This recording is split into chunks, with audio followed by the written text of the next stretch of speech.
especially when I talk with younger musicians that are, potentially playing with the TSO or the COC.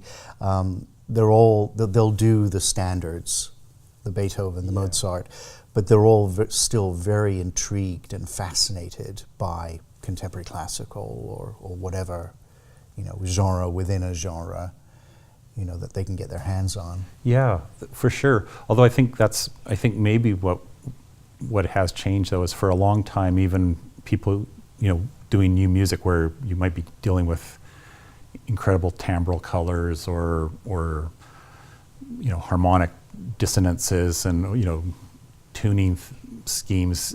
You still had pieces though that still kind of had these dramatic arcs and sort of narrative forms that come very much out of the 18th and 19th century. And there's absolutely nothing wrong with that. And it's not to say, definitely the composers for new works, but other concerts, they're in conversation with that.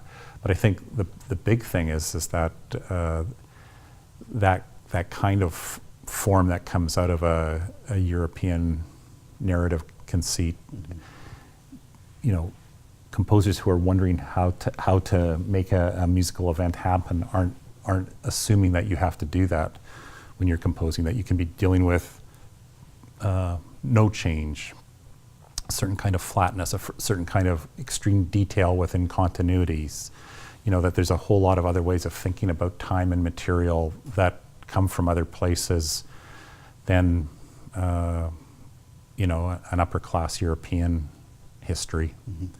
And it makes sense. I mean, the world's pop music basically comes from the hell of the West African diaspora, and I mean, anyone who likes anything vaguely to do with, swing R&B or rock and roll is listening to, they're listening to a hybrid music, but they're listening to music infused with the West African imagination, which is very different than the European one. So we're brought up in that.